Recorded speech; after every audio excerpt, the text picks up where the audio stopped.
Hello, this is Mr. Agler once again, and this is a quick tutorial on blending with color pencils, and we're going to go a little bit over fundamentals too to start off the video.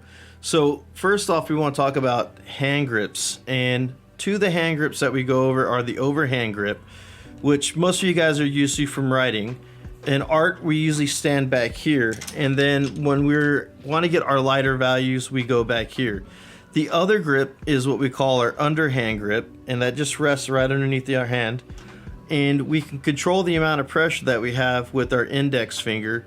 The nice thing about the underhand grip is when you want nice flat shadings or you want to get a lot of volume as far as shading or surface areas, it's easier to cover that space.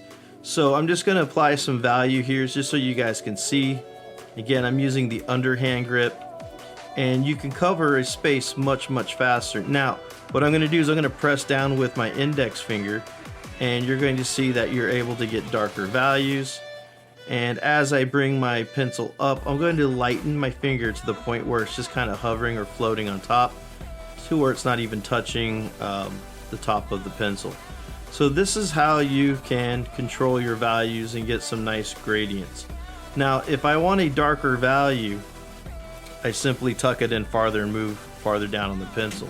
So if I come here, again, I'm going to get a much darker value. The only thing I will say on this is you don't have as much control. You're better off just going to an overhand grip and getting your darker values this way. Okay. So on an overhand grip, when you're shading, you see how it's a little bit more streaky, and you can't cover quite the amount of area that you do with that underhand grip. And that's because more of the tip is hitting versus the flat side hitting the paper.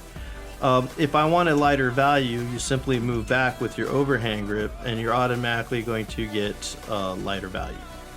So really quick, really easy introduction. Now the same things that you're doing with this, you're going to be doing with color pencils. So that's why I wanted to go over the different hand grips really fast. So dark, medium, light, and then the amount of pressure can control getting your values slightly darker or slightly lighter. So less pressure, lighter values; more pressure, darker values.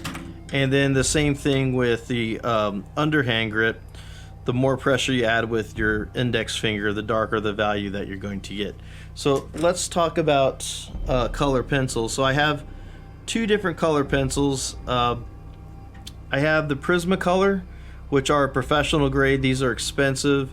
And then I have my class color pencils that I use, which are Crayola, which are really inexpensive. For a 12 pack, it's like $2, maybe $2.50. 12 pack of these costs generally around $19-20. So there's a huge price difference in the two, but there's also a difference in quality. And then in between, there's other grades of color pencils. You might even see student grade. And those are going to run anywhere from $10 to $15 for a 12 pack. Once you get into the 24 and the 48 packs, the prices are going to vary. Again, your best option for value is the Crayola. It's what we use in my classroom. When I do my demos in the class, they're always done in Crayola because I only use what my students have access to. So one thing to keep in mind, the lead or the clay for the color pencil is much softer than a pencil. So I'm using an underhand grip, and I'm just going to apply some value. But when I apply value, I'm really not going to do the whole forefinger thing. Basically because I got a little thing groove in the paper there. It'll snap it. Okay, so I'm just going to put some value down just so you guys can see it. I'm going to go back over and I'm going to add a bit of a darker value. I'm going to add that darker value right over here. And then I'm going to come in and add it this way. So again, in color pencils, like pencils, you want to build up your values. You don't want to start off straight dark. You want to be able to build it up. And what I'm going to do is I'm going to add some violet in here, and we're going to blend and make a red violet. So I'm just going to come in and I'm going to start adding some violet. The other thing I want you guys to keep in mind with color pencils is the last color you work with, that's the color that's going to come through. Okay, that's the color it's going to come through. So if I come back over this with red, red's going to be more dominant. If I come over this side, again, we're going to do lighter values, that red will pop out too. Now I'm going to add some darker violet values.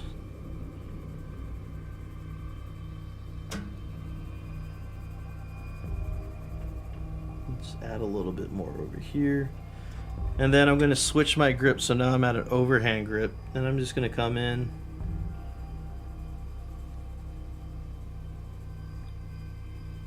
and darken these values in a bit so you can see the difference.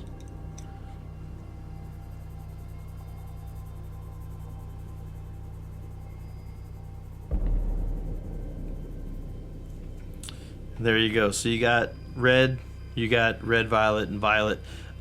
This was sitting under another paper I was drawing on, so it looks like I got some streaks in this paper.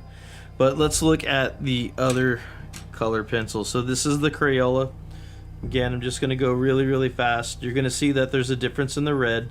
The companies each have their versions of red, their versions of violet. They're going to be slightly different.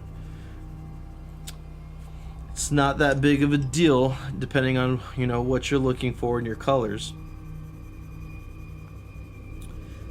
The one thing about the Crayola is the clay is much harder. It's not as soft and nice as the Prismacolor, which has its advantages and disadvantages. And then what I'm going to do is I'm going to add a little bit of a dark version here. And I'm going to bring that up into here. Come back with the red. And this is just so you guys can see the differences between light and dark and then the two brands.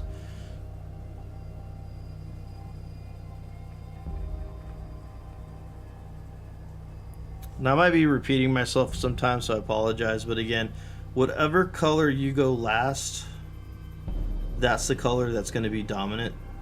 So if violet is my last color, that red violet's going to look more violet. And then if my last color is red, red's going to be the more dominant color in that red violet. Because this is color pencils is all about layering. So like here's your two. You got red violet, violet, red violet, and violet.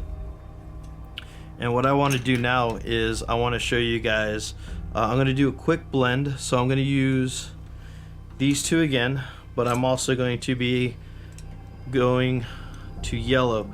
So we're going to go from a red violet to a red orange to a yellow orange and to yellow. So I'm just going to start, I'm just going to add a little bit of violet. I'm going to do this one kind of dark so it shows up a little bit better on the screen. But again, I can't reiterate this enough. We're going to build up. We are not going to start dark. So this is going to be my first round. And I'm going to move fairly quickly because I don't want to keep this video too long. And I'm going to bring this red all the way down. Okay, I'm going to come back with that violet.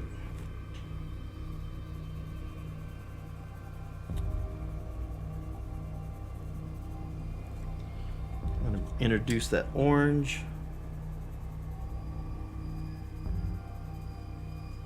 And I'm going to bring that orange down.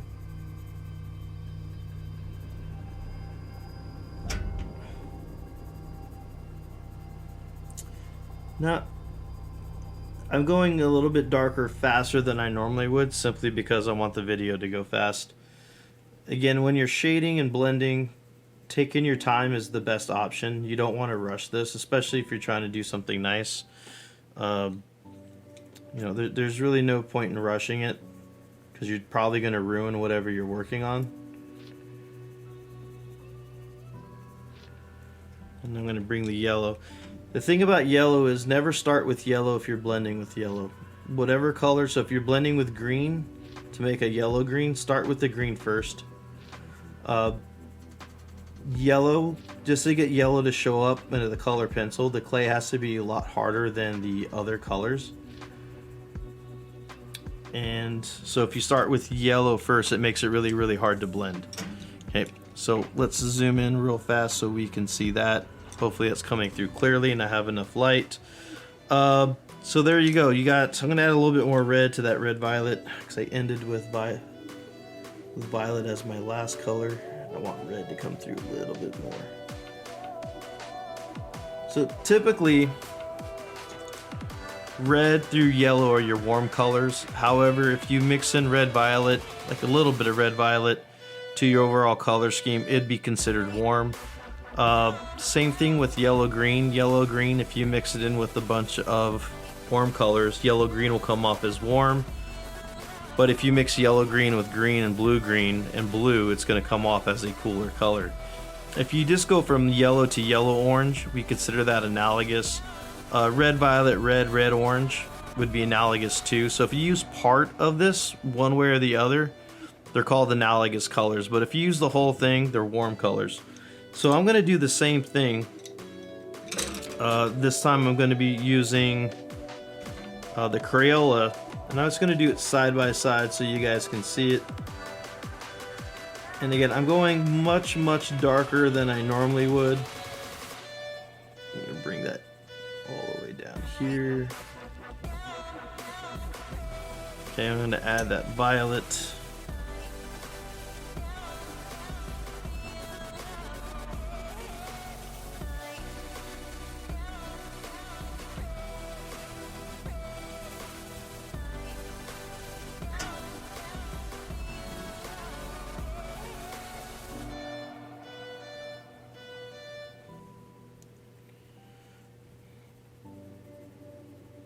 So one thing to keep in mind when you get to the nicer color pencils, so once you jump into, like, let's say the intermediate range, you're gonna see that a lot of colored pencils come in two different ways. They come in hard and soft.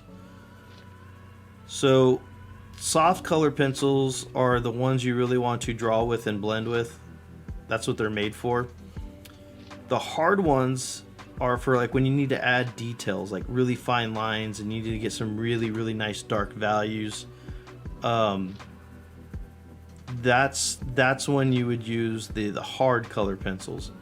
So if I'm drawing something with a lot of details, my base pencils that I'm going to use, they're going to be the soft ones, and then for the details, that's when I'd come in and I would add the hard color pencil. So like for Prismacolors, you can get hard and soft. I'd say probably the only bad thing is most stores like Michaels and Hobby Lobby, which aren't really art stores, they're kind of like craft stores. You could buy your color pencils separately, but generally they only have the soft ones. They don't have the hard ones. So like when your hard sets, when those start to run out, you pretty much got to buy a new set.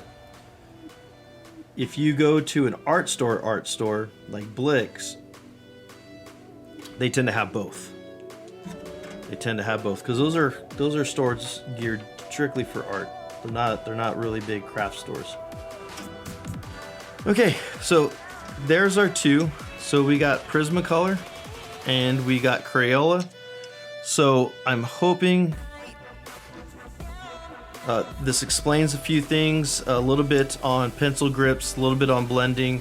The next video after this, I'm going to be illustrating a leaf, and I'm going to show practical application to blending many colors, including neutrals like brown, into an illustration. This is more or less a how-to on blending and building up your values, how to hold your pencil. The next video is more of a practical application. So till next time, this is Mr. Aguilar. I hope you got something useful out of this, and I hope I kept it quick. Have a nice day.